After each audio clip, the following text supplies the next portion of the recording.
Hello friends, ഇന്ന് ഞാൻ ഉണ്ടാക്കാൻ പോകുന്നത് നല്ല ടേസ്റ്റിയും ഹെൽത്തി ആയിട്ടുള്ള ഒരു ചിക്കൻ കോൺ സൂപ്പാണ്.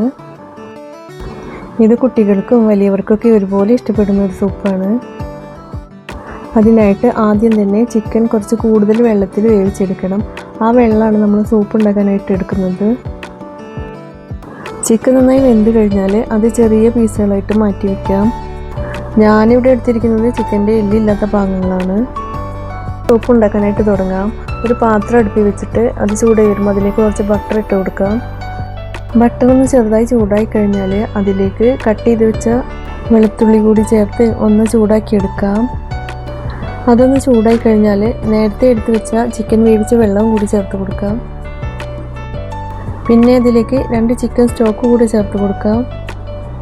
എന്നിട്ട് നന്നായി ഇളക്കി കൊടുക്കണം. ഇത് നന്നായി തിളച്ച് കഴിഞ്ഞാൽ കോൺ പേസ്റ്റ് ആക്കിയതാണ് ചേർക്കേണ്ടത്. ഞാനിവിടെ എടുത്തിരിക്കുന്നത് ഒരു വലിയ കോണാണ്. അതിലൊരു 4 ടേബിൾ സ്പൂൺ കോൺ മാറ്റി വെച്ചിട്ട് ഞാൻ ബാക്കിയൊക്കെ പേസ്റ്റ് ആക്കി എടുത്തിട്ട് അതിലൊഴിച്ച് കൊടുത്തിട്ടുണ്ട്.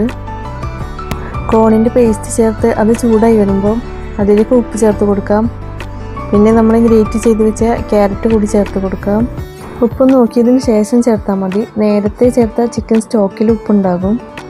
എരിവിനായിട്ടുള്ള പെപ്പർ കൂടി ചേർത്ത് കൊടുക്കാം. നേരത്തെ മാറ്റി വെച്ച കോൺ കൂടി ചേർത്ത് നന്നായി തിളപ്പിച്ചെടുക്കാം.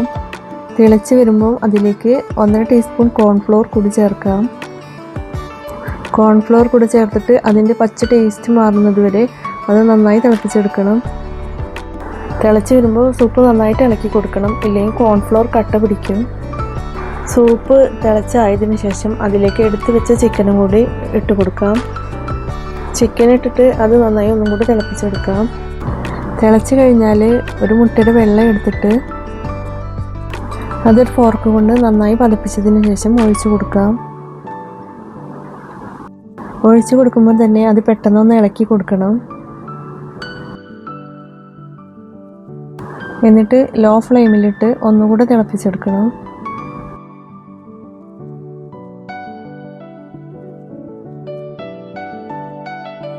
അതിലേക്ക് ചെറുതായി കട്ട് ചെയ്ത് വെച്ച സ്പ്രിംഗ് ഓണിയനും കൂടി ചേർത്ത് കൊടുക്കാം.